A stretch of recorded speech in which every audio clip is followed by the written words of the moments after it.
Let me tell you one of the bloodiest invasions in the world history. Following the end of the Second World War, the world was bifurcated into two poles. The bifurcation was based on economic ideologies which led to the social division of the world. One pole was following the idea of capitalism and capitalistic society. The concept was the brainchild of Scottish economist and philosopher Adam Smith. That bloc was being led by the United States and its allies in the Western Europe. The other pole was following the idea of communism and socialistic society. And this concept was originated from the intellect of Karl Marx, a German national of Jewish descent. Karl Marx himself was influenced by Adam Smith's capitalistic concept, but came up with something exactly opposite. Without anyone's surprise, that bloc was being led by the Soviet Union and the countries in the Eastern Europe. As the two World War giants positioned themselves directly opposite each other, the hostility between them escalated. They initiated attack on each other's ideologies, employing both propaganda campaign and military invasion. The military intervention ultimately led to the destruction of economic and the social fabric in the countries that were subjected to invasion. Right now, there are some examples, and we can come up with two examples. One is Vietnam and the another one is Afghanistan. Let me tell you what had exactly happened in Vietnam, what United States did in Vietnam. Throughout the Cold War days, Americans exhibited a misplaced confidence in their ability to eradicate imperialism. According to the Americans, they were fighting against imperialism and communism, but in reality, they were endorsing imperialism while presenting themselves as defenders of democracy against communist threats, which was a farce. For Americans, it was war against communism, but for Vietnamese, it was all about independence against imperialistic power. It was all about independence from violent oppression. It was all about earning freeness from a dictatorship value. The Vietnam War has become a significant dark chapter in American history, which resulted in the loss of approximately 3.8 million lives. And among these 3.8 million lives, more than 58,000 Americans lost their lives too. Alarmingly, more than half of these casualties were innocent civilians who suffered as a result of fight against communism, and all those civilians were from Vietnam. Furthermore, the conflict did not only claim Vietnamese lives, it also affected the population of Cambodia and Laos, who also endured the significant suffering. As if we are discussing the Vietnam War, it is impossible for any historians to overlook the French influence on the Vietnam. One of the primary reasons behind the Vietnam War was France's repressive colonial rule, which led to the partition of Vietnam. The factor that exacerbated the war following their withdrawal from this strategically crucial nation. And now we need to understand what French did. To understand that, let me give you the timeline of French misrule. France colonized Vietnam in 1887 and started calling it French Indochine.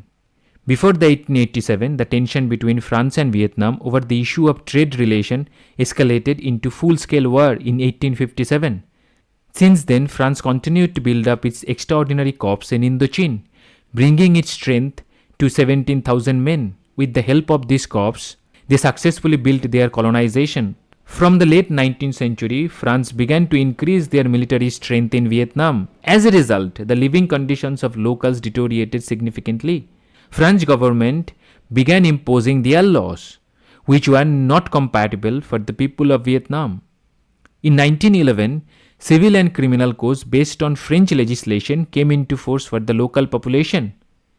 The exploitation of Vietnamese reached at its peak following the beginning of the World War I. What French did, we need to know. From Vietnam, Laos and Cambodia, a massive 5 lakh tons of rice and corn, 1,570 tons of rubber, and 4,300 cubic meters of special timbers were shipped up to France. They also sent tons of cement, zinc, tin, tungsten and other items, which added up to around 11 million gold francs. On the top of that, they launched a campaign for war loans, raising 200 million francs in national defense bonds. The ruthless treatments by the French colonial rulers played a big role in the rise of Ho Chi Minh. We need to understand the Ho Chi Minh, otherwise we won't understand the Vietnam War. That is very important for us to know.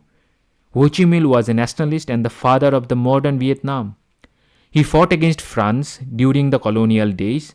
After that, he led August Revolution against the Japanese in 1945 when Japan invaded Vietnam during the time of Second World War. He later fought against Americans and the American Bank's leadership of South Vietnam, which was then being led by the No Diem. When he was in France during the days of World War I, he organized a group of Vietnamese living there, and in 1919 he addressed a 8-point petition to representative of the winning side of the World War I at the Versailles Peace Conference. In that petition, Ho Chi Minh asked for political independence and equal rights for the Vietnamese people, those who were living under the French colonial rule. But his petition was outrightly rejected. Even after the US President Woodrow Wilson requested colonial powers to grant independence to its colonies, he was impressed by Vladimir Lenin and its communist ideology. Therefore, in 1930, he founded Communist Party of Vietnam, which later played in the Chinese Communist Party. When he returned from China in 1941, he founded the independent movement called Viet Minh, which led Vietnam to its independence in 1954, when Viet Minh defeated French Union at the Battle of Dien Bien Phu. Dien Bien Phu was the bloodiest battle that was fought against French colonial rule by the Vietnamese, and in that war, French peoples or the French army was defeated in such a way that was a very shameful defeat. Following the end of French rule, the negotiations happened in Geneva between all the powers, those who had stake in Vietnam. As a result, Vietnam was divided into two states along the 17 parallel line, which pushed the country into another war. Immediately after the partition, the US President Dwight D. Eisenhower started supporting South Vietnam openly. The US administration under Eisenhower was openly behind No Diem as the leader of the South Vietnam, while Ho Chi Minh was leading the North Vietnam and was leading the country or North Vietnam under the influence of communist rule. Back in April 1954, President Eisenhower warned in a speech that if French Indochine fell to the communist leadership, it could trigger a domino effect across the Southeast Asia. The idea of domino theory shaped US strategy regarding Vietnam for the next 2 decades. According to Geneva Accord, an election was supposed to be held in Vietnam for the unification of the country, but the election never happened. Soon after the accord, the power play of superpowers began in Vietnam. North was constantly getting support from Soviet Union and China. The South was already under the influence of United States. In the South, the Diem launched a campaign against communists, arresting their leaders and getting rid of them, often tossing them in jail without any trial. The action sparked Viet Cong leaders in North to initiate a series of sabotage and assassination missions against the leaders of South Vietnam, while the Lyndon B. Johnson was running the United States. To aim and equip growing forces in the South, Hanoi leaders sent weapons and ammunition through Laos via networks which famously known as Ho Chi Minh Trail. The conflict between North and South Vietnam deepens while the Gulf of Tonkin happened. What happened in Gulf of Tonkin? It was an unexpected development which happened in August 1964. In that event, the US Navy destroyer USS Maddox and USS Turner Joy was allegedly attacked by North Vietnamese torpedo boats. Following that event, Congress soon passed the Gulf of Tonkin Resolution, which gave Johnson broad war-making powers. I have to tell you that it was a false flag operation by the United States to accelerate the war. And I have a proof for that. Let me tell you the proofs.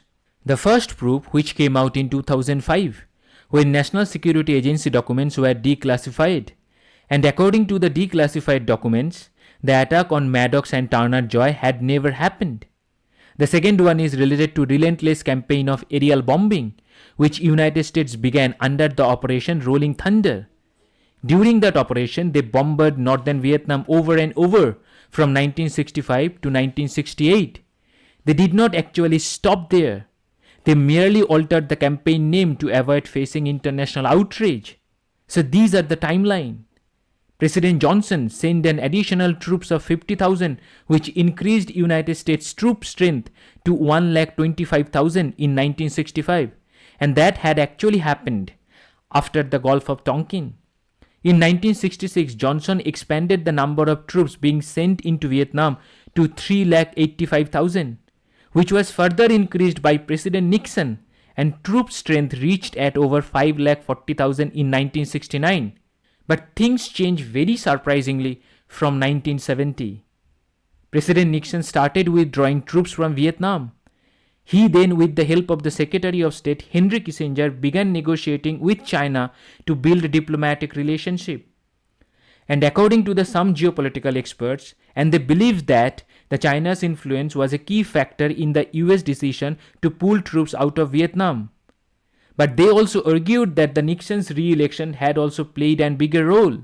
At the same time, the United States was facing serious setbacks in the war and was on the lookout for a way out. Even after the dropping illegal chemical bombs on the population of Vietnam, Laos and Cambodia, Henry Kissinger in 1970 also began a secret peace negotiation with Hanoi Politburo member, and his name was Lee Doc-tho, and the operation began in Paris.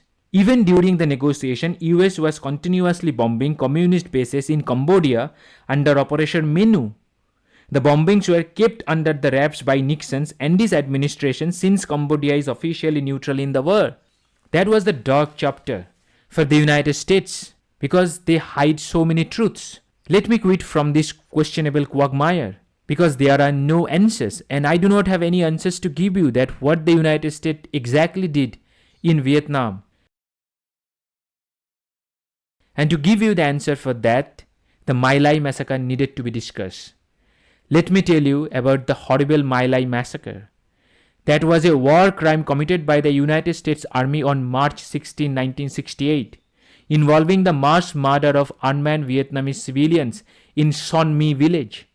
At least 347 up to 504 civilians, almost all women, children and elderly men were murdered by the United States soldiers. Some of the women were gang raped and their bodies were mutilated.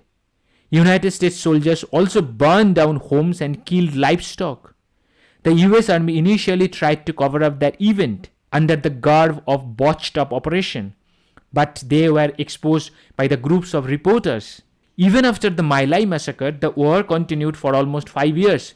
So you can see what the United States did in that country and what are the atrocities that were committed by the United States Army. Henry Kissinger played a very controversial role in the Vietnam War as the Nixon Secretary of War, and Kissinger escalated the war further.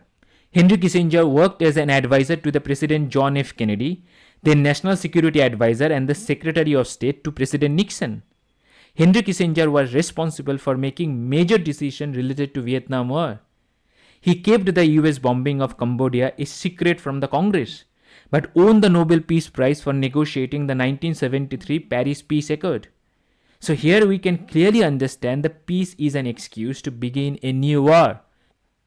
So this is the end of the topic, guys. If you have any question regarding this topic or any other topic that I have already discussed, you are free to ask me the questions in my comment section. Thank you very much. Thank you for your support.